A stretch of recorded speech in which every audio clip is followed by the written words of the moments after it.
আজকেও কিন্তু সকাল সকাল দেখো একই রকম অবস্থা, বাড়িতে ধান মেলা শুরু হয়ে গেছে। কারণ রোদ চলে আসছে বাড়িতে। এখন বাজে 7:30। 8টা বাজতে বাজতে পুরোপুরি রোদ চলে আসবে উঠোনে। আর এই জন্য কিন্তু ধান তাড়াতাড়ি করে মেলা হয়ে যাচ্ছে।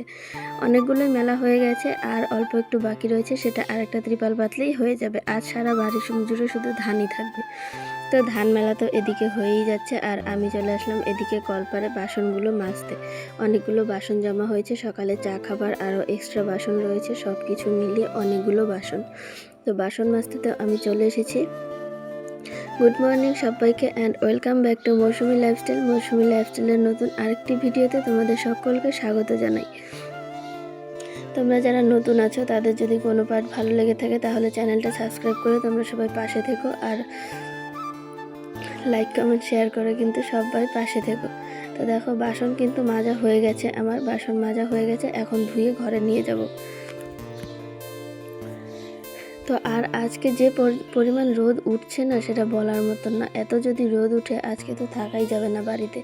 আমাদের বাড়িতে রোদ উঠলে ঠিকভাবে থাকা যায় না, মানে কি বলে, ঘরের মধ্যে থাকা যায় না। বাইরে হাওয়ার মধ্যে থাকা যায়, কিন্তু ঘরে প্রচণ্ড পরিমাণ গরম লাগে। সে কারণে কিন্তু রোদ উঠলে ঘরে থাকা যায় না, খুব কষ্ট হয়।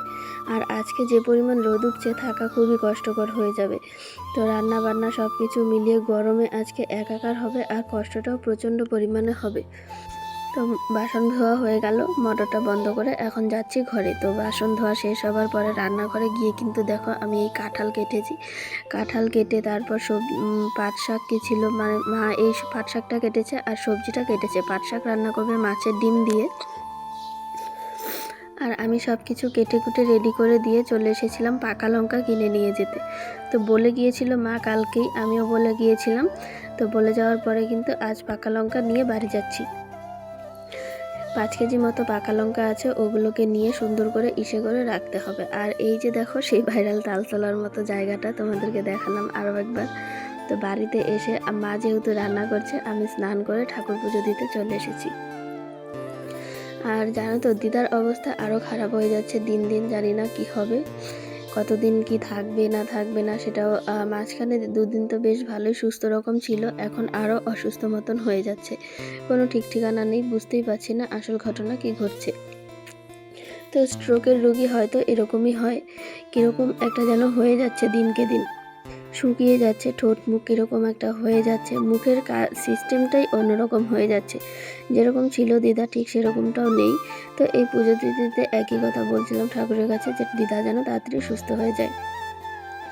তো ঠাকুর পুজো দেওয়া হচ্ছে, আর এদিকে দিদার কথা তো বললামই, দিদা কীরকম অসুস্থ হয়ে রয়েছে। আর এদিকে দেখো আমি কাঁথাটা পেতেছিলাম একটু সেলাই করার জন্য, কিন্তু সময়ই পাওয়া যাচ্ছে না কাঁথাটা সেলাই করার মতন। আর কাঁথাটা এতটা পরিমাণ শক্ত, নতুন কাপড় দিয়ে মা কাঁথাটা শুরু করেছিল বলেই হয়তো এতটা শক্ত, সেলাই করাই যায় না, হাতে প্রচণ্ড পরিমাণ ব্যথা লাগে। তো কাঁথাটা আজকে আমি তুলে রাখবো, আবার পরে পাতবো ফ্রি সময়ে, পেতে তারপর সেলাই করব। আর এখানে দেখো ঠাকুর পুজো দেওয়া কিন্তু হয়ে গেল আমার। এবার যাব খাওয়া দাওয়া করতে। আর এই যে রান্নাঘরে আসলাম, দেখো রান্না করেছে হচ্ছে পাট শাক দিয়ে মাছের ডিম, আর রয়েছে কিন্তু কাঁঠালের তরকারি, সঙ্গে মাছের তরকারিও রয়েছে। তো কাঁঠালের তরকারিটা দেখাই, মাছের তরকারি তো দেখাই। তো এই যে হচ্ছে কাঁঠালের তরকারিটা। কাঁঠালটা অনেক বড় হয়ে গেছিলো, কাঁঠালে বিচি হয়েছিল, মানে বড় কুয়া যে হয় ওরকম হয়ে গেছিলো কাঁঠালে। তো ওরকম হয়ে গেছিলো, তো ওটাকে অনেক বেছে কুছে তারপরে কিন্তু ইসে করেছি। আর এই যে কাপড় চোপড় ধুয়ে এখানে রেখেছিলাম, মেলার জায়গা নেই উঠানে, যেহেতু ধান রয়েছে, ধান গোছাগুছি করছে এখন। ধানের ওপরে গিয়ে এখন কাপড় মেলা যাবে না, মেললে বকা খেতে হবে, যে কাপড় থেকে জল পড়বে, আর ধানের ওপরে কাপড় মেলাও যাবে না। মোটামুটি যেই দিক থেকে ধানটা সরানো হচ্ছে সেই দিকে মাকে বললাম মায়ের শাড়ি দুটো মেলে দিতে। আর এইখানে বারান্দায় সব জামা কাপড়গুলো মেলে দিচ্ছি। আকাশটা খুব একটা ভালো নেই, এই জামা কাপড় এখন মেলা হচ্ছে, সন্ধ্যাবেলা আবার তুলে ফেলতে হবে, যেহেতু আকাশের অবস্থা খারাপ, হাওয়া দিচ্ছে প্রচণ্ড পরিমাণে এখনই। আর রাতের বেলার অবস্থা কি হবে সেটা তো জানিই না। তো দেখো ওই দিকে নারকেল গাছটা কীরকম একটা হাওয়া দিচ্ছে, প্রচণ্ড পরিমাণ হাওয়া দিচ্ছে সত্যি সত্যি।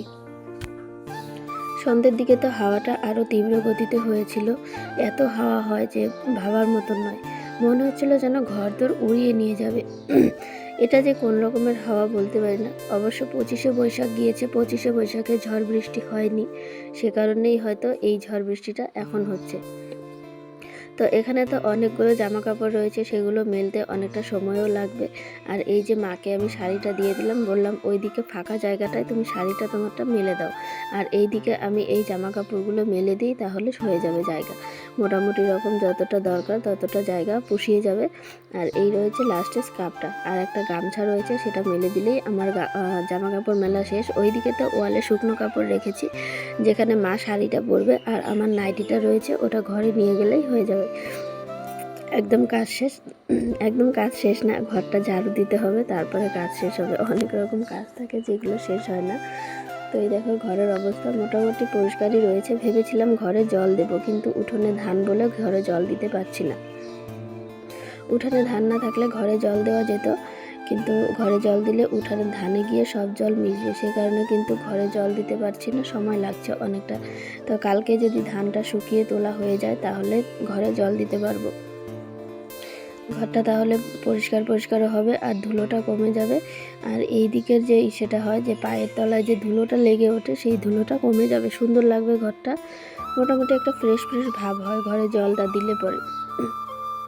তো এখন যেহেতু উঠোনে ধান রয়েছে সেজন্য দিতে পারবো না, তবুও আমি দিতে চেয়েছিলাম। মাকে জিজ্ঞেস করলাম, মা বললো দিতে হবে না, ধানে মিশে গেলে পরে আরও মুশকিল হবে। এত কষ্ট করে ধানটা মোটামুটি শুকিয়েছে, এখন যদি আবার জল মিশে যায় তাহলে তো আরও কষ্ট হবে। তো ঘরটা দেখো ঝাড়ু দেওয়া হয়ে গেছে। আর এই হচ্ছে বারান্দা। যদিও আগের তুলনায় এখন ঘরের ধুলো অনেক কম, আগে তো ঝাড়ু লাগালেই উড়তো ধুলো। আর এইদিকে দেখো বারান্দায় পিঁড়ির উপরে কলা, আর এই কলা দিয়ে গেছে কাকাদের বাড়ি থেকে, হাফ ঝুঁকি কলা। তো আমি এই জায়গাটাকে ইসে করে কলাটা ঘরে রেখে জায়গাটা ঝাড়ু দিয়ে নিচ্ছি, সিঁড়িটা আমি পরে ঝাড়ু দেব। তো কলাটা আমি ঘরে রেখে আসলাম, ঘরে রেখে এসে এই যে দেখো সুন্দর করে জায়গাটা ঝাড়ু দেওয়া আমার হয়েই গেল। আর অল্প একটুখানি বাকি রয়েছে সিঁড়ির জায়গাটা। তো আজকের ভিডিওটা আমি এখানেই শেষ করছি। তোমরা সবাই ভালো থেকো, সুস্থ থেকো, দেখা হবে পরবর্তী ভিডিওতে। আশা রাখছি পরবর্তী ভিডিও দেখার জন্য তোমরা সবাই সাথে থাকবে, পাশে থাকবে। দুদিন থেকে মোটামুটি বেশ ভালোবাসা পাচ্ছি। তো আজকের জন্য টাটা।